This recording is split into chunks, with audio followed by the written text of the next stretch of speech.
अस्सलाम वालेकुम एवरीवन। तो आज हम लोग पढ़ते हैं how do organism reproduce. Organism किस तरीके से रिप्रोड्यूस करते हैं इसके बारे में हम लोग पढ़ेंगे, ठीक है। ऑर्गेनिज्म के लिए सबसे पहला चीज़ होता है, हम ये जानेंगे कि व्हाट इज़ अ किस तरीके से व्हाट इज़ द रिप्रोडक्शन। तो रिप्रोडक्शन एक प्रोसेस होता है। Reproduction is a process by which living organism give rise to young one similar to itself. Reproduction जो होता है वो एक प्रोसेस होता है जिसमें लिविंग ऑर्गेनिज्म अपने ही तरह के बच्चे को जन्म देते हैं। और इसका फंक्शन क्या होता है रिप्रोडक्शन का, ये इसलिए होता है ताकि हम अर्थ पे लाइफ की कंटिन्यूटी बनी रहे, ठीक है। इसका दूसरा फंक्शन क्या होता है कि ये हेरिडिटी को ट्रांसमिशन करने का काम करता है। हेरिडिटी क्या होता है? हेरिडिटी इसको बोलते हैं कि जब पेरेंट्स के कैरेक्टर बच्चों में जाते हैं तो उसको हम हेरिडिटी बोलते हैं। तो रिप्रोडक्शन क्या होता है, वो एक्ट एज अ ब्रिज, एक ब्रिज की तरह काम करता है। रिप्रोडक्शन के थ्रू सबसे पहले तो हम लोग अर्थ पे कंटिन्यूटी, लाइफ की कंटिन्यूटी को मेंटेन रखते हैं। वो एक एक्ट एज अ ब्रिज, वो ब्रिज की तरह काम करता है हेरिडिटी को ट्रांसमिशन करने में, पेरेंट्स की कैरेक्टर को बच्चों में जाने में। देन क्या करता है, इट इन्वॉल्व द, इस किस तरह से पेरेंट्स की कैरेक्टर बच्चों में जाते हैं। इसके लिए क्या होता है, पेरेंट्स की कैरेक्टर बच्चों में किस तरीके से जाते हैं वो हम लोग देखेंगे। इसमें क्या होता है कि हम हर एक सेल के अंदर, हमारे बॉडी जो होते हैं मिलियंस ऑफ सेल से मिलकर बने हुए हैं। हमारे बॉडी में मिलियंस ऑफ सेल्स हैं और हर एक सेल के अंदर क्या होते हैं, एक डीएनए होते हैं। हर एक सेल के अंदर क्रोमोसोम्स होते हैं और इस क्रोमोसोम से बहुत छोटे छोटे इस तरीके से डीएनए पाए जाते हैं। छोटे छोटे डीएनए होते हैं, ये हमारा क्रोमोसोम्स हो गया एंड इस क्रोमोसोम्स पे ये डीएनए पाए जाते हैं। और हर एक डीएनए के पास जो होते हैं पूरे हमारे बॉडी में जो भी कैरेक्टर्स होते हैं उन सब का इंफॉर्मेशन स्टोर रहता है। तो तो इसमें क्या होता है कि कुछ डीएनए जब गैमिट्स बनता है तो गैमिट जब फादर्स की बनती है तो आधा कैरेक्टर, आधा क्रोमोसोम्स फादर की जाती है एंड आधा क्रोमोसोम्स मदर की जाती है एंड देन इस तरीके से वो एक जाइगोट का फॉर्मेशन करते हैं। और वही मतलब जो बच्चों में जो पेरेंट्स की कैरेक्टर आते हैं, हाफ मदर्स के आते हैं और हाफ फादर्स के आते हैं, ठीक है। तो अब हम लोगों ने ये देख लिया, उसके बाद क्या देखेंगे हम लोग। सबसे पहले हमने पढ़ा रिप्रोडक्शन क्या होता है। तो रिप्रोडक्शन एक बायोलॉजिकल प्रोसेस होता है जिसमें ऑर्गेनिज्म अपनी ही तरह के बच्चे को जन्म देते हैं।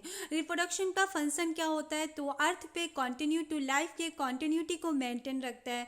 वो हेरिडिटी ट्रांसमिशन करने का काम करता है। हेरिडिटी ट्रांसमिशन करने का मतलब ये हुआ कि किस तरीके से मतलब पेरेंट्स की कैरेक्टर बच्चों में जाती है, इसमें भी रिप्रोडक्शन हेल्प करता है।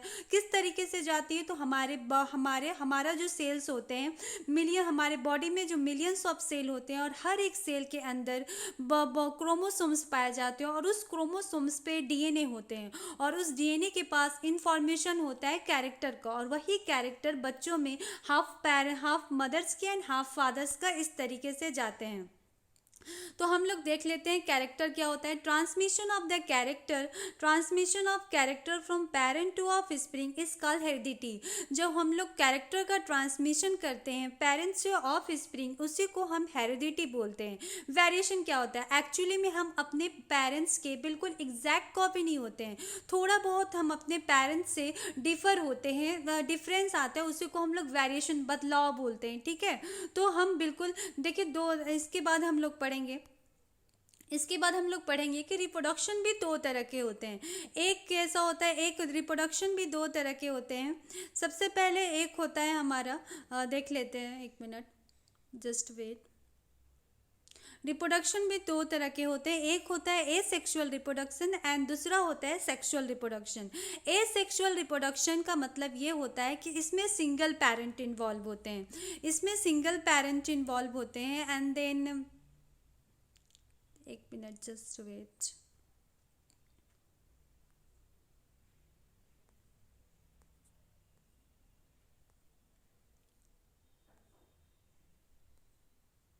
ठीक है,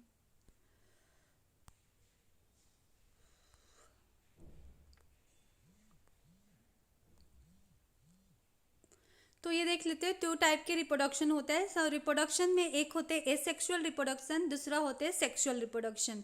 एसेक्सुअल रिप्रोडक्शन में सिंगल पेरेंट इन्वॉल्व होते हैं और उसमें क्या होता है, गैमिट का फॉर्मेशन नहीं होता है, गैमिट नहीं बनते हैं, जैसे एग या स्पर्म का फॉर्मेशन इसमें नहीं होता है। प्रोजेनी बिल्कुल अपने पेरेंट्स के आइडेंटिकल होते हैं, बिल्कुल उनके एग्जैक्ट कॉपी होते हैं, ऐसा लगता है कि वो उनके प्रोजेनी बिल्कुल अपने पेरेंट्स के कॉपी होते हैं। और इसका एग्जाम्पल क्या है, फिजन इन अमीबा।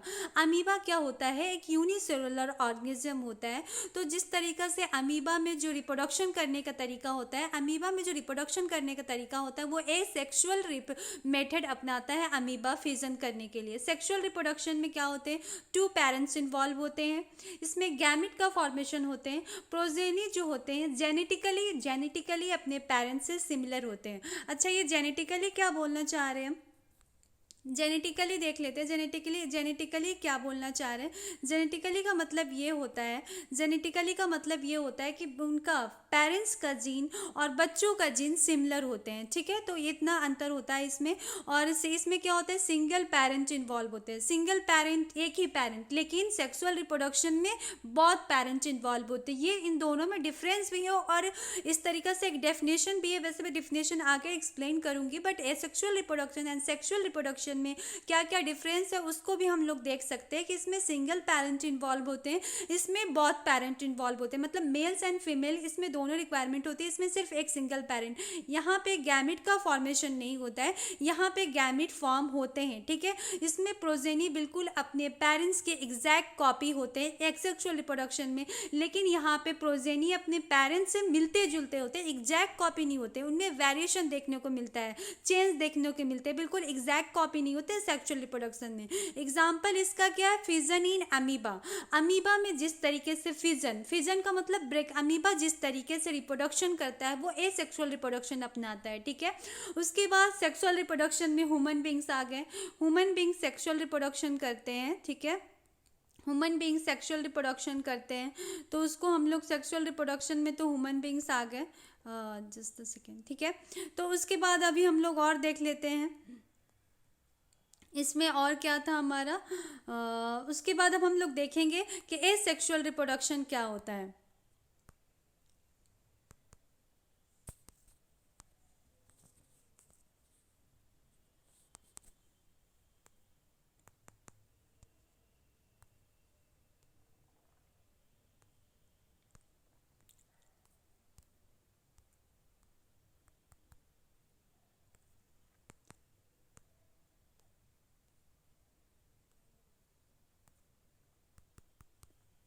स्लाइड काम नहीं कर रहा है, just a minute please, slide काम नहीं कर रहा है।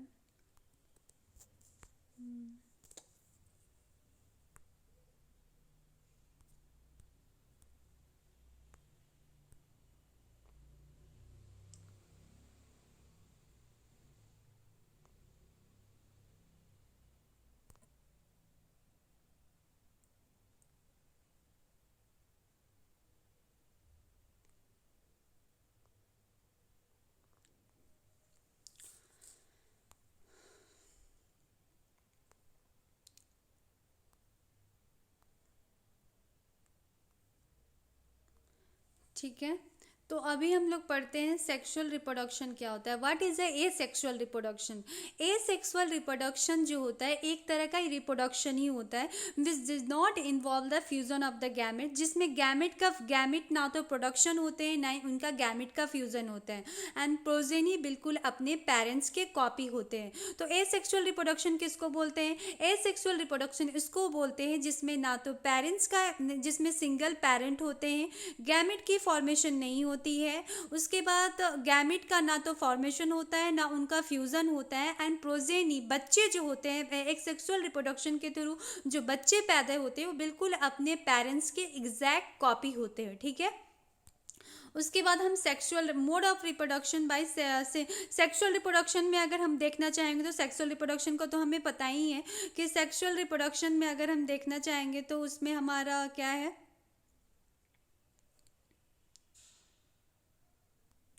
उसमें हमारा पता है कि सेक्सुअल रिप्रोडक्शन में क्या होता है, उसमें दो पेरेंट्स इन्वॉल्व होते हैं। पहले ही हमने करा दिया था आपको सेकंड स्लाइड में ही कि उसमें दो पेरेंट्स इन्वॉल्व होते हैं। गैमिट का फॉर्मेशन होता है, गैमिट जो होते हैं वो बनते हैं और उसमें प्रोजेनी और बच्चों में बिल्कुल वो जेनेटिकली अपने पेरेंट्स बच्चे जो हैं अपने पेरेंट्स के जेनेटिकली सिमिलर तो होते हैं, लेकिन फिनोटिपिकली देखने में वो सिमिलर्स नहीं होते, कुछ वेरिएशन देखने को मिलता है। ठीक है, mode of reproduction by single organism, किस तरीके से हमें पता है कि दो तरह के ऑर्गेनिज्म पाए जाते हैं। एक होते हैं यूनिसेलुलर ऑर्गेनिज्म, एक होते हैं दूसरे होते हैं multi cellular organism. Unicellular organism किसको बोलते हैं? यूनिसेलुलर ऑर्गेनिज्म उसको बोलते हैं वैसी ऑर्गेनिज्म जिसके अंदर सिर्फ एक सेल हो, उसको यूनिसेलुलर ऑर्गेनिज्म बोलते हैं। एंड मल्टी सेलुलर ऑर्गेनिज्म इसको बोलते हैं वो ऑर्गेनिज्म जिसके अंदर मिलियंस ऑफ सेल्स है, उसको मल्टी सेलुलर ऑर्गेनिज्म बोलते हैं। यूनिसेलुलर ऑर्गेनिज्म का एग्जाम्पल है अमीबा हो जाएंगे, अमीबा वगैरह, पारामीशियम, ये सब यूनिसेलुलर ऑर्गेनिज्म आ जाते हैं। एंड मल्टी सेलुलर ऑर्गेनिज्म में एनिमल्स हो गए, ह्यूमन बींग्स हो गए, ये सारे के सारे मल्टी सेलुलर ऑर्गेनिज्म होते हैं। तो यूनिसेलुलर ऑर्गेनिज्म किस तरीके से रिप्रोडक्शन करते हैं वो हम लोग देखते हैं। ठीक है, तो हमें पता होता है कि mode by which various organism reproduce depend upon the, किस तरीके से यूनिसेलुलर ऑर्गेनिज्म रिप्रोड्यूस करते हैं वो किस चीज़ पे डिपेंड, दो तरह से रिप्रोडक्शन उनका करते हैं। एक होते हैं फिजन के मेथड से करते हैं और एक मल्टीपल फिजन से करते हैं। फिजन का मतलब क्या होता है? ब्रेक करना। किसी भी बॉडी का पार्ट, जब हमारा बॉडी का पार्ट यूनिसेलुलर ऑर्गेनिज्म के बॉडी के पार्ट डिवाइड हो जाते हैं, टू पार्ट में स्प्लिट कर जाते हैं, उसको बोलते हैं फिजन। फिजन का मतलब क्या होता है? तोड़ना, टूटना, ब्रेक करना। ठीक है, बाइनरी मतलब दो पार्ट में बाइनरी फिजन। फिजन का मतलब क्या होता है? स्प्लिट करना। फिजन मतलब स्प्लिट करना। और फिजन के भी टू टाइप होते हैं, एक बाइनरी फिजन होता है, एक मल्टीपल फिजन होता है। बाइनरी फिजन किसको बोलते हैं? बाइनरी मतलब दो, फिजन का मतलब स्प्लिट करना। When unicellular organism divided into two part तो उसको बाइनरी फिजन बोलते हैं। मल्टीपल मतलब मैनी, फिजन का मतलब स्प्लिट करना। ठीक है, तो जब unicellular organism divided into many part तो उसको मल्टीपल फिजन बोलते हैं। ठीक है, तो इसको हम चाहें तो लिख भी सकते हैं, इसको हम अगर चाहेंगे तो लिख भी लेंगे। इसको हम लोग फिजन का मतलब क्या होता है? स्प्लिट होता है, स्प्लिट स्प्लिट बोलते हैं। फिजन में क्या होता है? स्प्लिट करना, स्प्लिट। फिजन का मतलब स्प्लिट होना, ब्रेक करना। ठीक है, बाइनरी का मतलब क्या होता है? बाइनरी का मतलब टू होते हैं एंड फिजन मतलब जब किसी का भी बॉडी किसी का नहीं, यूनिसेलुलर ऑर्गेनिज्म की बॉडी डिवाइड होते हैं टू पार्ट में तो उसको हम लोग बाइनरी फिजन बोलते हैं। एंड जब यूनिसेलुलर ऑर्गेनिज्म की बॉडी डिवाइड होते हैं मल्टीपल पार्ट में, मैनी पार्ट्स में, तो उसको मल्टीपल फिजन बोलते हैं। ठीक है, मल्टीपल का मतलब क्या होता है? मैनी होता है। ठीक है, मैनी होता है इसका मतलब मैनी। और बाइनरी का मतलब क्या होता है? टू होता है। बाइनरी को बोलते हैं टू। ठीक है, टू पार्ट में स्प्लिट करना और मैनी पार्ट में स्प्लिट करना। ओके, उसके बाद अब हम लोग देख लेते हैं, आगे हमें पढ़ना है, इसी का डिटेल पढ़ना है कि what is a binary fission and what is a multiple fission. तो उसको हम लोग देख लेते हैं।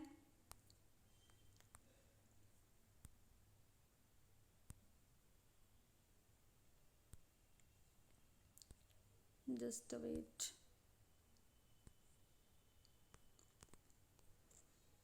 आई डोंट नो क्या हो रहा है।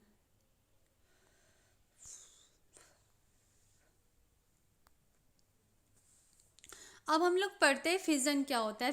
फिजन मतलब हमने अभी बताया ब्रेक करना, स्प्लिट होना। व्हेन पेरेंट सेल डिवाइड या स्प्लिट इनटू टू या मोर डॉटर सेल, उसको हम लोग फिजन बोलते हैं। ठीक है, फिजन का मतलब क्या होता है कि हम लोग फिजन कर क्यों रहे? क्योंकि हम लोग अभी एसेक्सुअल रिप्रोडक्शन पढ़ रहे हैं। और एसेक्सुअल रिप्रोडक्शन कौन करते हैं? एसेक्सुअल रिप्रोडक्शन में किसके बारे में पढ़ रहे हैं? बाइनरी फिजन के बारे में पढ़ रहे हैं। तो फिजन होता क्या है? जब पेरेंट सेल डिवाइड हो जाते हैं, टू स्प्लिट करना। फिजन का मतलब डिवाइड होना या स्प्लिट करना। ठीक है, व्हेन पेरेंट सेल डिवाइड या स्प्लिट इनटू टू या more daughter cell then it is called fission. ठीक है, एंड इट फिजन भी टू टाइप्स के होते हैं, एक बाइनरी फिजन होते हैं, एक मल्टीपल फिजन होते हैं। बाइनरी फिजन में क्या होते हैं कि जब पेरेंट सेल डिवाइड होते हैं, टू डॉटर, बाइनरी का मतलब ही होता है टू, तो जब पेरेंट सेल डिवाइड हो जाते हैं टू डॉटर सेल में तो उसको बाइनरी फिजन बोलते हैं। एंड मल्टीपल फिजन में क्या होता है कि जब पेरेंट सेल डिवाइड हो जाते हैं मैनी डॉटर सेल में तो उसको हम लोग मल्टीपल फिजन बोलते हैं, ठीक है। एग्जाम्पल अगर लेना चाहेंगे तो एग्जाम्पल में है बैक्टीरिया, प्रोटोजोआ, अमीबा, लिशमैनिया। इसका बाइनरी फिजन का एग्जाम्पल है। बाइनरी फिजन कौन कौन करते हैं, तो बैक्टीरिया जो होते हैं वो रिप्रोड्यूस करते हैं। बैक्टीरिया का मोड ऑफ रिप्रोडक्शन क्या है, बैक्टीरिया का mode of reproduction binary fission है। प्रोटोजोआ भी जो होते हैं वो बाइनरी फिजन से ही रिप्रोड्यूस होते हैं। अमीबा, अमीबा भी जो होते हैं, अमीबा का भी मोड ऑफ रिप्रोडक्शन, अमीबा किस तरीके से रिप्रोड्यूस करता है, किस तरीके से अपने बच्चे को वो पैदा करते हैं, जन्म देते हैं, अमीबा भी बाइनरी फिजन के थ्रू। लिस्मानिया भी एक होता है, ये वो भी बाइनरी फिजन के थ्रू ही क्या करते हैं, वो भी रिप्रोडक्शन करते हैं, ठीक है।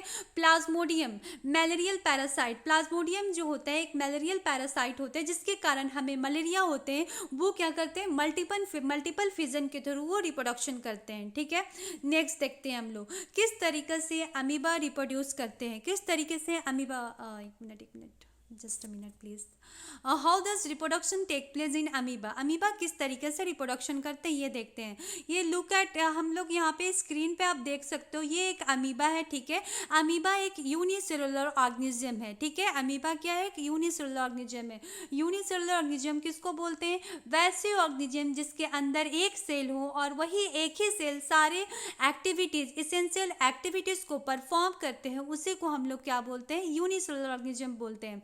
यहाँ पे अमीबा क्या कर रहा है, यहाँ पे बाइनरी फिजन कर रहा है। आप देख सकते हैं यहाँ पे कि पहले एक सिंगल सेल था, पहले यहाँ पे एक सिंगल सेल था, देन सिंगल सेल से पहले ये सिंगल एक यूनिसेलुलर ऑर्गेनिज्म था, जो बाद में वो डिवाइड होके टू बॉडी में एक पेरेंट्स डिवाइड हो जा रहा है, टू डाउटर के मतलब टू पार्ट में डिवाइड हो जा रहा है, जिसको हम लोग बाद में क्या बोलते हैं, डाउटर अमीबी बोलते हैं।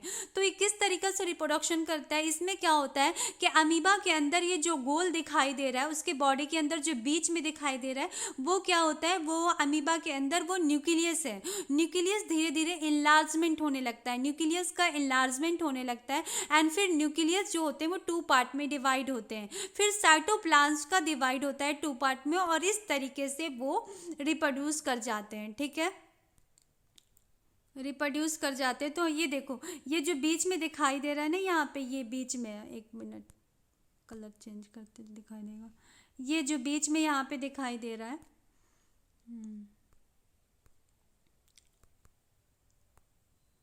ये जो बीच में, जस्ट अ मिनट,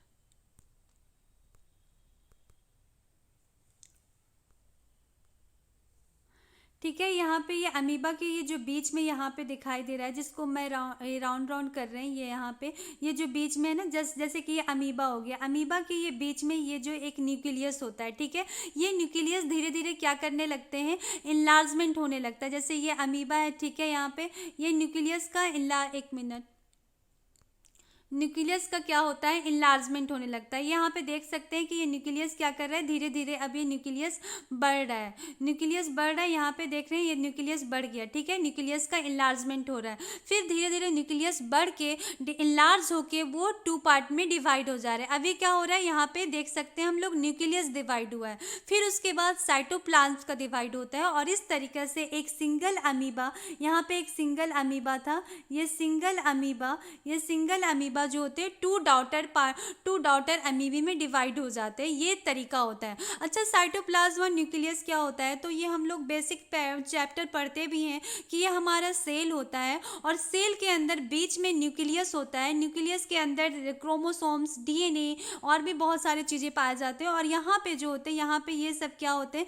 ये हमारा साइटोप्लाज्म होता है। ये सब क्या होता है, ये सब साइटोप्लाज्म होता है, न्यूक्लियस के सब साइटोप्लाज्म होते हैं। तो सबसे पहले सेल किस तरीके से डिवाइड करता है, सबसे पहले क्या होता है, न्यूक्लियस का डिवीजन होता है, देन साइटोप्लाज्म का डिवीजन होता है। तो हम लोग अमीबा में भी देख सकते हैं कि सबसे पहले क्या कर रहा है कि साइटोप्लाज्म डिवाइड, सबसे पहले न्यूक्लियस बड़ा हो रहा है, इनलार्ज कर रहा है, then nucleus is divide into two part, then cytoplasm divide कर रहा है, ठीक है, यहाँ तक क्लियर है। उसके बाद हम लोग आगे देखते हैं, आगे क्या होता है, आगे देख लेते हैं आगे।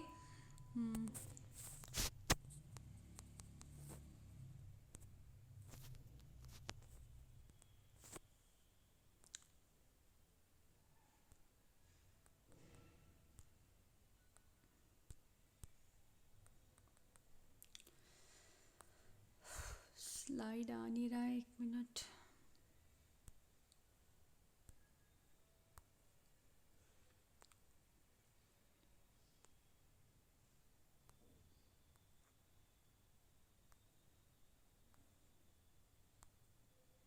ठीक है, यहाँ पे हम लोग देख सकते हैं एक और फिगर दिया हुआ है जिसमें सबसे पहले क्या होता है, ये स्टेप याद करना है। स्टेप में क्या होगा, सबसे पहले न्यूक्लियस का साइज बढ़ेगा, इनलार्जमेंट ऑफ न्यूक्लियस। सबसे पहले क्या होता है, न्यूक्लियस का इनलार्ज होना, देन फिर साइटोप्लाज्म का enlargement of the nucleus, then nucleus divide into 2 part, then फिर साइटोप्लाज्म का साइटोप्लाज्म क्या कर जाते हैं, उनका 2 पार्ट में डिवाइड होके और ये डॉटर अमीबी बन जाते हैं।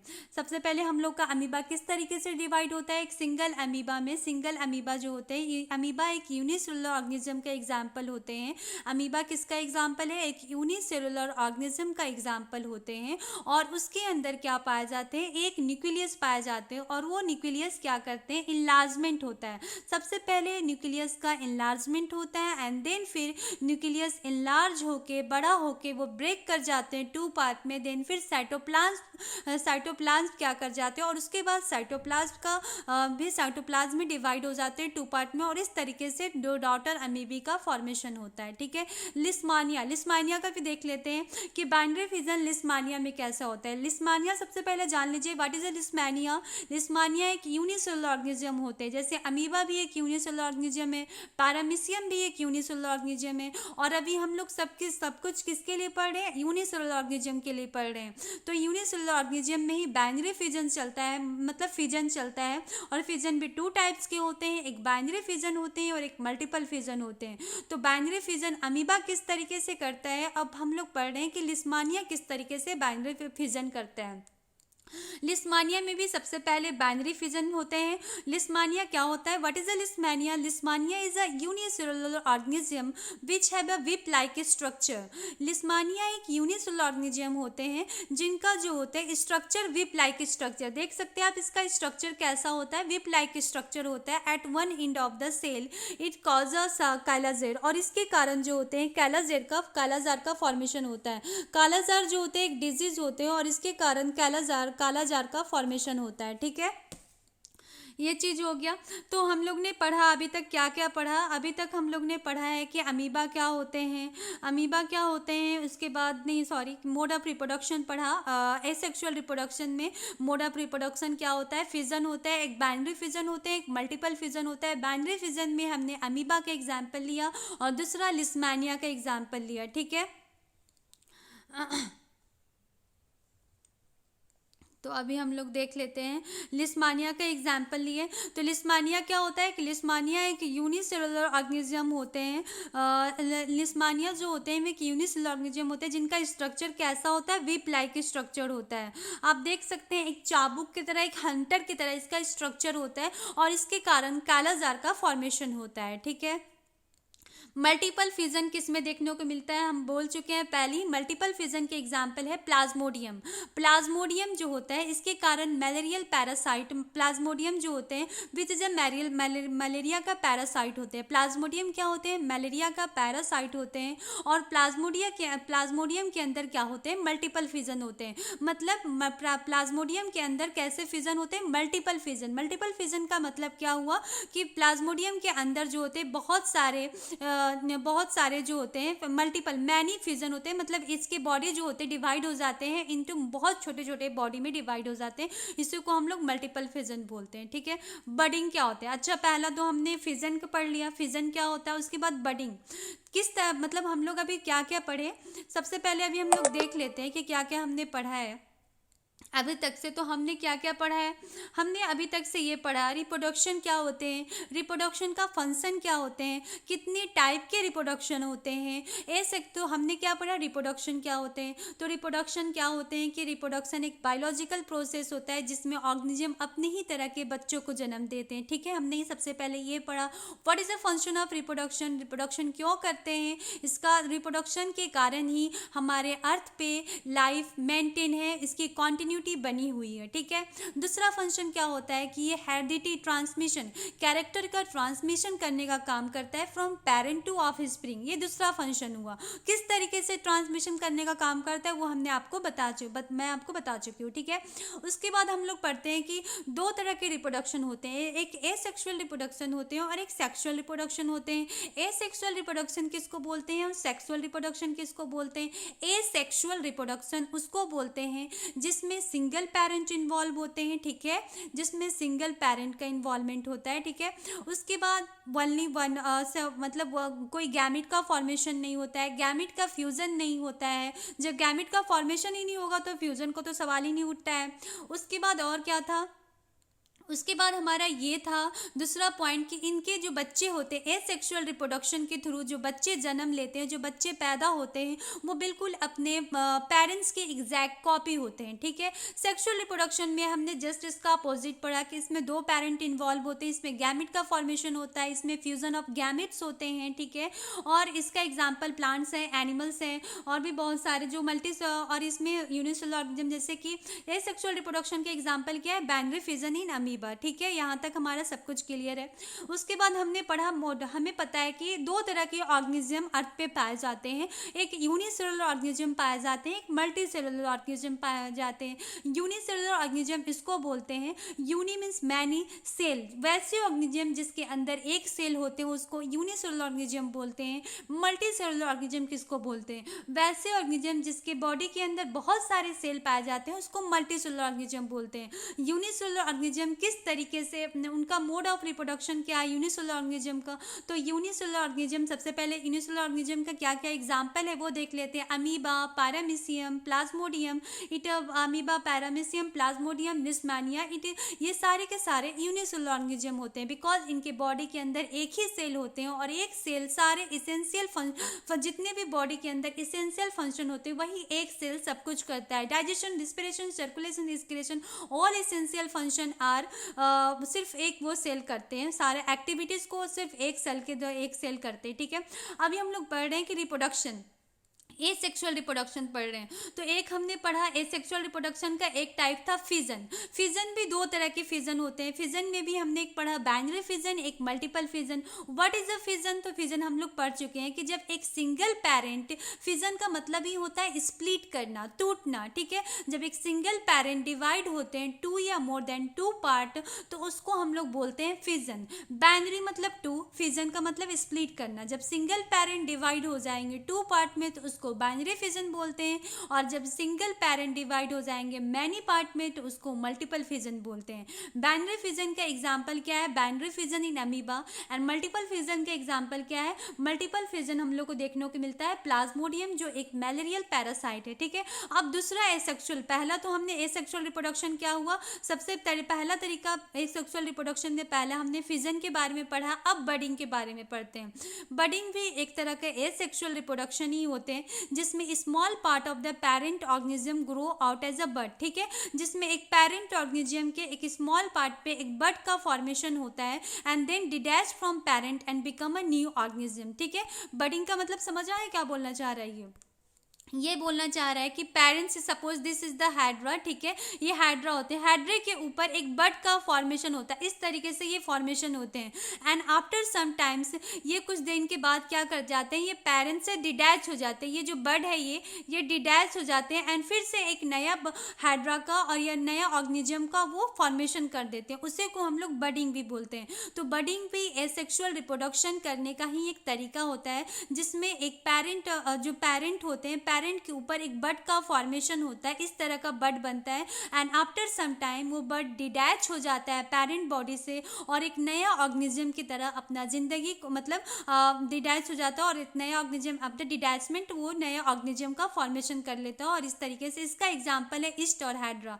बडिंग कहाँ पे देखने को मिलता है, ईस्ट में देखने को मिलता है और हाइड्रा में देखने को मिलता है। यहाँ तक क्लियर है, तो ठीक है। अभी हम लोग देखते हैं आगे इसके बाद क्या था।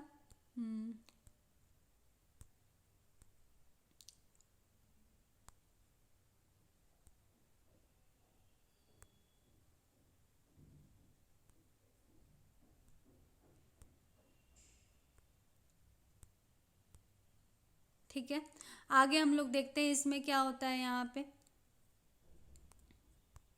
यहाँ पे और हम लोग को क्या देखने को मिला था, एक मिनट।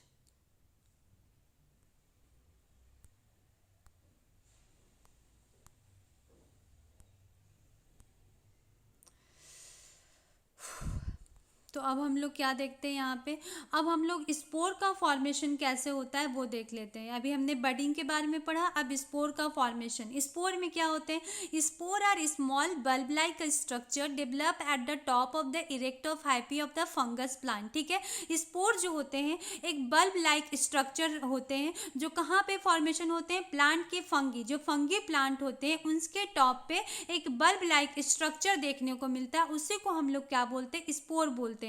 और जब हवा चलता है तो वे स्पोर क्या करते हैं, वो जो बल्ब लाइक स्ट्रक्चर होते हैं वो फट जाते हैं और वहां से बहुत सारे मतलब हम लोग को स्पोर, उसके अंदर स्पोर क्या होता है, एक हमारे फंगस के प्लांट के टॉप पे एक ये चीज देखने को मिलता है। ये टॉप पे फंगस प्लांट के टॉप पे एक स्पोरेंजियम का फॉर्मेशन होता है। स्पोरेंजियम क्या होता है, स्पोरेंजियम के अंदर जो होता है एक बल्ब लाइक फंगस, देखो आप ऐसे समझो स्पोर फॉर्मेशन क्या होता है। फंगस के प्लांट के जो टॉप पे क्या होता है, फंगस के प्लांट के टॉप पे एक बल्ब लाइक स्ट्रक्चर फॉर्म होता है, एक गोल तरह का इस तरह का बल्ब लाइक स्ट्रक्चर फॉर्म होते हैं और उस बल्ब लाइक स्ट्रक्चर को हम लोग स्पोरेंजियम बोलते हैं और उस स्पोरेंजियम के अंदर स्पोर होते हैं। ठीक है, और वो स्पोर क्या करते हैं, जब हवा चलता है तो वो हवा के कारण वो स्पोरेंजियम बस्ट हो जाते हैं, फट जाते हैं और पूरे स्पोर क्या कर जाते हैं, वो मतलब इधर उधर क्या हो जाते हैं, सारे बिखर जाते हैं। और जैसे ही वो जहाँ पे भी जो स्पोर है वो जहाँ पे भी वो गिरे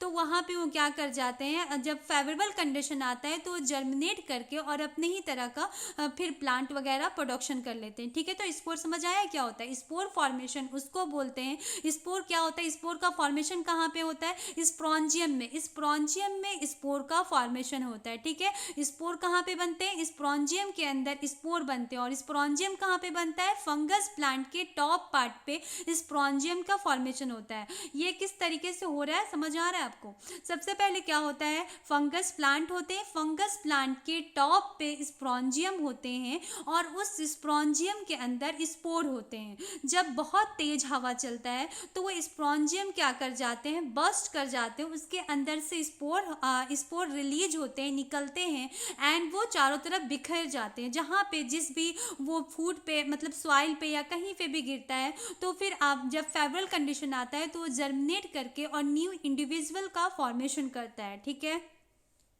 उसके बाद फ्रेगमेंटेशन क्या होता है, फ्रेगमेंट मतलब टूटना। ठीक है, फ्रैगमेंट का मतलब क्या होता है, ब्रेक करना। ठीक है, इट इज एक्सीडेंटल प्रोसेस, ये एक घटना मतलब एक्सीडेंटल प्रोसेस है। जब broken piece of organism grow is as मतलब किसी भी तरह का कुछ ऐसा हुआ जिससे पहले के मतलब कुछ ऐसा घटना हुआ जिसके कारण क्या हुआ, एक बॉडी टू पार्ट में ब्रेक कर जाएगा और ब्रोकन पार्ट जो थे वो दोनों ब्रोकन पार्ट फिर से एक नया ऑर्गेनिज्म की तरह वो डेवलप होने लगते हैं। इसका एग्जाम्पल क्या है, फ्रेगमेंटेशन इन स्पायरोगायरा। ठीक है, फ्रेगमेंटेशन इन स्पायरोगायरा, फ्रेगमेंटेशन वो मतलब सबसे पहले तो ये समझना है फ्रेगमेंटेशन क्या होता है कि वो एक एक्सीडेंटल प्रोसेस होता है। एक्सीडेंटल प्रोसेस का मतलब ये होता है कि कुछ झटका लगा या कुछ इस तरीके से कोई ऐसी एक्टिविटी हुई जिससे बॉडी के ऊपर क्या हुआ, वो बॉडी टू पार्ट में डिवाइड कर गई। डिवाइड करने के बाद वो दोनों बॉडी का पार्ट जो होते हैं फिर से अपना एक नया ऑर्गेनिज्म का उन्होंने डेवलप कर लिया। ठीक है, अच्छा आप ये सोचेंगे बाइनरी फिजन और फ्रेगमेंटेशन में क्या डिफरेंस होता है। बाइनरी फिजन एक्सीडेंटल प्रोसेस नहीं होता, ऐसा नहीं होता है कि बाइनरी फिजन में भी ऊपर से हम लोग कुछ एक्सटर्नल फोर्स या कुछ हम लोग झटका लगे और उसकी वजह से वो ब्रेक कर जाता है टू पार्ट में, नहीं ऐसा नहीं होता है। बाइनरी फिजन एक्सीडेंटल प्रोसेस नहीं होता है। बाइनरी फिजन में क्या होता है, सबसे पहले सेल के अंदर का न्यूक्लियस का इनलार्ज होता है, फिर उसके बाद डिवाइड होते हैं न्यूक्लियस टू पार्ट में, फिर साइटोप्लाज्म का डिवाइड होता है तो उसको हम लोग बाइनरी फिजन बोलते हैं। बट फ्रेगमेंटेशन में ऐसा नहीं होता है। Fragmentation is an accidental process, ये घटना वाला प्रोसेस है। किसी भी तरीके से कोई एक्सटर्नल फोर्स की वजह से जब बॉडी टू पार्ट में डिवाइड हो जाते हैं तो उसी को हम क्या बोलते हैं, फ्रेगमेंटेशन बोलते हैं। ठीक है, और जो टूटे हुए बॉडी के पार्ट फिर से अपना एक नया ऑर्गेनिज्म का वो फॉर्मेशन, जैसे कि एक बॉडी है, किसी भी तरह का झटका या एक्सटर्नल फोर्स की वजह से वो बॉडी 2 पार्ट में डिवाइड कर गए, और अब दोनों टूटे हुए पार्ट पूरी तरह से एक कंप्लीट ऑर्गेनिज्म बना लेते हैं। फिर अपनी बॉडी को वो पूरी तरीके से वो फॉर्मेशन कर लेते हैं, उसी को हम फ्रेगमेंटेशन बोलते हैं। ठीक है, रीजनरेशन क्या होता है? रीजनरेशन क्या होता है? ये भी एक तरह का एसेक्सुअल रिप्रोडक्शन ही होता है, in which organism is cut into many piece. ठीक है, जिसमें हम ऑर्गेनिज्म को बहुत सारे पीस में कट कर देते हैं। Anyhow then each piece has ability to grow in complete organism. ठीक है, रीजनरेशन में क्या होता है कि हम ऑर्गेनिज्म को बहुत सारे पार्ट में कट कर देते हैं, और हर एक पीस के पास एबिलिटी होता है कि फिर से वो अपने पूरी तरह से कंप्लीट ऑर्गेनिज्म का वो फॉर्मेशन कर लेंगे। It is carry out by specialised cell, और ये कौन कैरी आउट करता है? एक स्पेशल सेल के द्वारा कैरी किया जाता है। This cells proliferate and make a large number of the cell, example hydra and Planaria. Regeneration की प्रोसेस हम लोग हाइड्रा में भी देखते हैं और प्लानेरिया में भी देखने को मिलता है। हाइड्रा में बडिंग भी होती है, और रीजनरेशन के थ्रू हाइड्रा जो प्लांट होता है वो किस तरीके से रिप्रोडक्शन करता है? वो बडिंग के थ्रू भी रिप्रोडक्शन करता है एंड रीजनरेशन के थ्रू भी करता है। रीजनरेशन, री मतलब दोबारा इनका जनरेट हो जाना, इनके सेल का, इनके बॉडी का फिर से जनरेट कर जाना। ठीक है, अगर एक हाइड्रा के प्लांट को हम लोग 100 पार्ट में डिवाइड कर देंगे तो हर एक प्लांट, हर एक सेल के पास कैपेबिलिटी होगी कि वो फिर से अपना पूरा का पूरा हाइड्रा का प्लांट का वो फॉर्मेशन कर लेंगे। ठीक है, तो हम लोग देख सकते हैं कि एक हाइड्रा के प्लांट से 100 प्लांट बना सकते हैं। अगर इसको डिवाइड कर दे 100 पार्ट में, तो हर एक सेल के पास, रीजनरेशन का मतलब ही होता है कि हर एक साल, हर एक सेल के पास एबिलिटी होगा, और फिर से वो हर एक सेल जो होते हैं एक न्यू ऑर्गेनिज्म का, एक कंप्लीट ऑर्गेनिज्म का फॉर्मेशन कर सकते हैं। तो हम देख सकते हैं कि रीजनरेशन के थ्रू हम लोग बहुत सारे ऑर्गेनिज्म का फॉर्मेशन कर सकते हैं। ठीक है, इसका एग्जाम्पल है हाइड्रा। रीजनरेशन कहाँ पे देखने को मिलता है? हाइड्रा में एंड प्लानेरिया में। ठीक है, आप देख सकते हो प्लानेरिया है, एक प्लानेरिया को यहाँ पे, एक प्लानेरिया की पूरी बॉडी थी जिसको डिवाइड किया गया 3 पार्ट में, और हर एक पार्ट फिर से प्लानेरिया की बॉडी को 3 पार्ट में डिवाइड, ये यहाँ पे रीजनरेशन इन प्लानेरिया दिखाया गया है। आप देख सकते हैं कि प्लानेरिया की एक बॉडी है जिसको डिवाइड किया गया 3 पार्ट में, और हर एक पार्ट फिर से प्लानेरिया की पूरी बॉडी की पूरी बॉडी बना लेते हैं। ठीक है, तो एक प्लानेरिया से हमने 3 प्लानेरिया बना लिया। ठीक है, उसी तरह से हाइड्रा में हम यहाँ पे बडिंग देख सकते हैं। सबसे पहले हाइड्रा में हाइड्रा में बडिंग भी होता है, और रीजनरेशन हाइड्रा रिप्रोडक्शन 2 तरीके से कर सकते हैं। बडिंग के भी मेथड से करते हो और रीजनरेशन के भी थ्रू करते हैं। बडिंग में क्या होता है? हाइड्रा एक प्लांट्स होते हैं, हाइड्रा के ऊपर हाइड्रा की बॉडी के ऊपर बड का फॉर्मेशन होता है, और वो बड धीरे धीरे थोड़ा डेवलप करते हैं, and after some time develop होने के बाद वो उस पेरेंट से डिटैच हो जाते हैं, और फिर एक नया ऑर्गेनिज्म का वो फॉर्मेशन कर लेते हैं। ठीक है, वेजिटेटिव रिप्रोडक्शन क्या होता है? Vegetative reproduction is a mode of reproduction in which part like the stem, root, leaf develop into new plant under a favourable condition. ठीक है, वेजिटेटिव रिप्रोडक्शन क्या होता है? ये भी एक रिप्रोडक्शन, एक asexual mode method of reproduction ही है, जिसमें क्या होता है? In which part like a stem, root and leaf develop into new plant. ठीक है, जिसमें रूट, स्टीम्स, लीफ जो होते हैं वे एक न्यू प्लांट में डेवलप करते हैं अंडर फेवरेबल कंडीशन। ठीक है, फेवरेबल कंडीशन में वो न्यू प्लांट में वो डेवलप कर जाते हैं। ठीक है, इसका बेनिफिट क्या होता है?